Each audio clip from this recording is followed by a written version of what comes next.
يحلو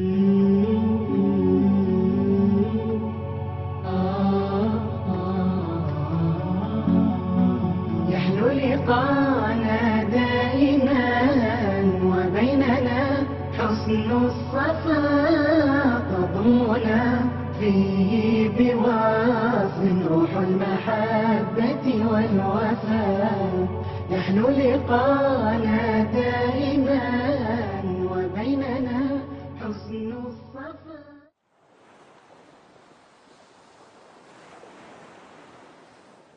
Alhamdulillah wassalatu wassalamu ala Rasulillah nabiyina Muhammadin wa alihi wa sahbihi wa man walah. Asyhadu an la ilaha illallah wahdahu la syarikalah wa asyhadu anna Muhammadan abduhu wa rasuluhu wa ba'd. Apa perasaan kita ketika melihat pemandangan yang sangat indah? Pasti kita akan merasa senang sekali. Kita ketika melihat pemandangan di pantai yang begitu sangat subhanallah menunjukkan akan keindahan ciptaan Allah Subhanahu wa taala, pasti hati kita akan suka. Kita merasa betah dengannya. Dan memang salah satu sebab munculnya cinta adalah keindahan fisik. Ketika kita melihat pemandangan yang indah, demikian pula sesuatu yang cantik, sesuatu yang mengagumkan ya mata kita, kita akan merasakan kenikmatan subhanallah. Kita merasakan merasa senang kepadanya. Ikhwatal Islam, di antara salah satu sebab munculnya cinta adalah keindahan fisik. Tapi tahukah Anda bahwa keindahan fisik akan mudah sekali hilang. Ketika seseorang mencintai sesuatu karena keindahan fisik, pasti akan ditimpa yang pertama kebosanan. Atau yang kedua, sesuatu yang indah tersebut segera hilang. Kemudian digantikan dengan sesuatu yang tidak indah. Betul. Maka dari itu ya akhi azani Allah wa yakum, keindahan yang hakiki, yang kekal adalah keindahan maknawi. Keindahan bukan hanya sebatas fisik, akan tetapi keindahan yang disertai dengan kebaikan hati, jiwa, akhlak, agama. Iya. Coba kalau kita gabungkan dua keindahan ini. Sudahlah indah fisiknya, indah pula maknanya, indah akhlaknya, indah agamanya, subhanallah, luar biasa. Dan itu ternyata dimiliki oleh Nabi Muhammad sallallahu alaihi wasallam. Tahukah Anda? Nabi Muhammad sallallahu alaihi wasallam adalah orang yang paling indah wajahnya, yang sangat indah tubuhnya, senyumnya yang menawan, matanya yang lebar dan indah, hidungnya yang mancung, kulitnya yang putih, pundaknya yang luas, dadanya yang bidang. Pasti yang melihat Nabi Muhammad SAW akan merasakan rasa cinta hanya sebatas melihat fisiknya. Nabi Muhammad ternyata akhlaknya luar biasa. Tidak ada seorang pun yang mengenal Nabi Muhammad SAW, bagaimana akhlaknya, bagaimana kehidupannya, pasti dia akan merasa cinta. Subhanallah, ikhwatal Islam, azani Allah wa iyyakum. Maka dari itu ya akhi, cinta ketika berhubungan dengan fisik saja, dia tidak akan lama. Tapi ketika cinta dihubungkan dengan agama, dengan maknawi, maka sesuatu itu menjadi sesuatu yang sangat indah, luar biasa. Ikhwatul Islam, agama kita ini indah. Syariat yang diturunkan oleh Allah Subhanahu wa taala adalah indah. Karena ia berasal dari pencipta yang maha indah. Rasulullah SAW sabda, "Innallaha jamilun yuhibbul jamal." Allah itu indah dan cinta keindahan. Maka Rasulullah SAW yang diberikan oleh Allah fisik yang indah, akhlak yang indah, membawa syariat yang sangat indah sekali. Disyariatkan kita sholat untuk bermunajat kepada Allah, membeningkan hati. Dianjurkan kita untuk berakhlakul karimah, berbuat baik kepada manusia. Dijadikan kita agar kita tidak menjadi orang yang pelit namun dermawan, agar senantiasa memperhatikan orang-orang miskin.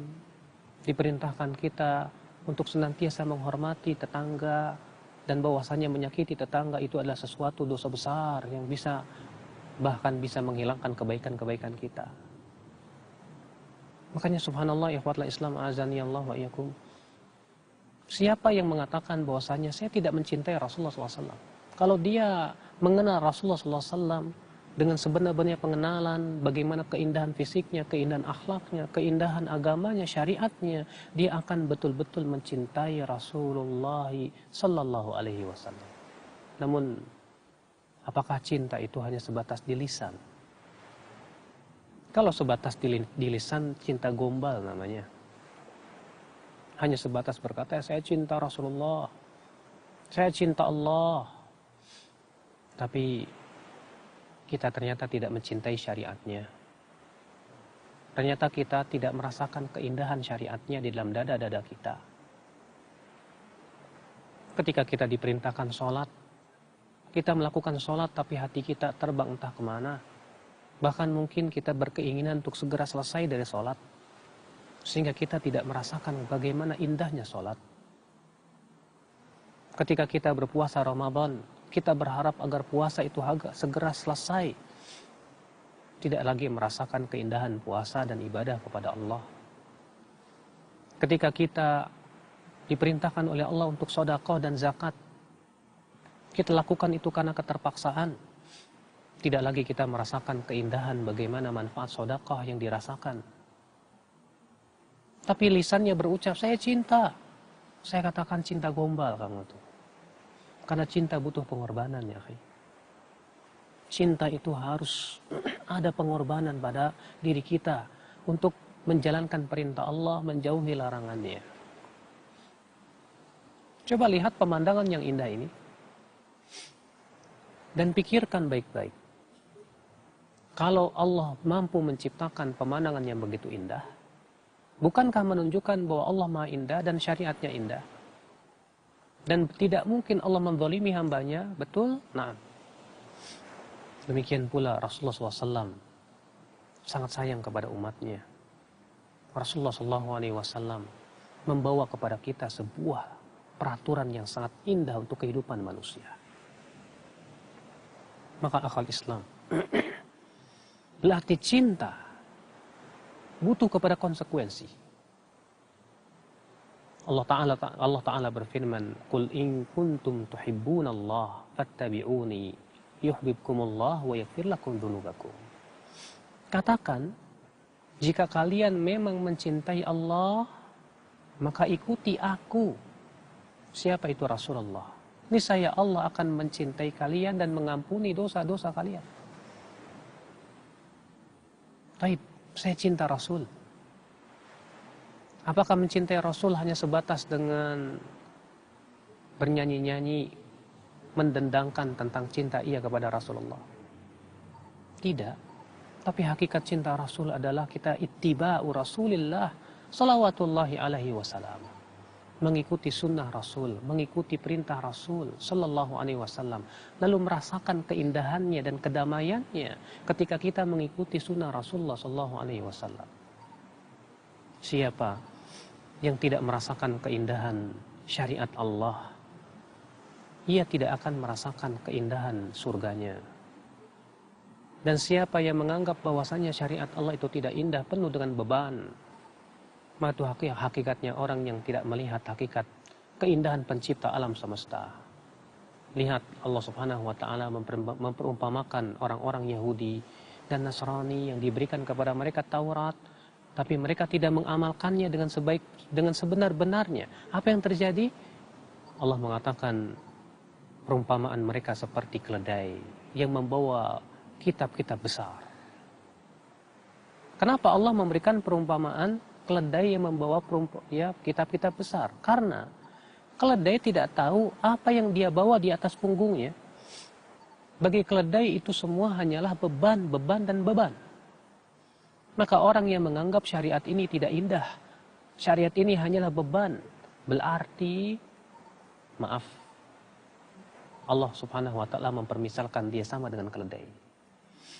Maka pikirkanlah baik-baik, akhi, bahwa Allah yang menciptakan keindahan alam ini mempunyai syariat yang sangat indah. Cintailah Allah, cintailah syariatnya, rasakan keindahan syariatnya, rasakan keindahan bermunajat dengannya, rasakan keindahan ketika berdua-duaan dengan Allah subhanahu wa ta'ala. Jangan hanya sebatas kita merasakan keindahan alam semesta, pemandangan saja, tapi rasakan pula kelembutan kasih sayang Allah kepada kita. Semoga kita termasuk orang-orang yang bisa merasakan keindahan itu secara lahiriah maupun batiniah. Semoga kita termasuk orang-orang yang merasakan keindahan ibadah kepadanya, keindahan syariatnya.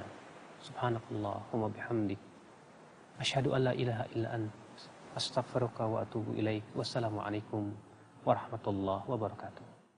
عنواننا لا للجفاء، نمضي على قرآن ربي ونقتدي بالمصطفى بواحة فيها التاخي. عنواننا لا للجفاء، نمضي على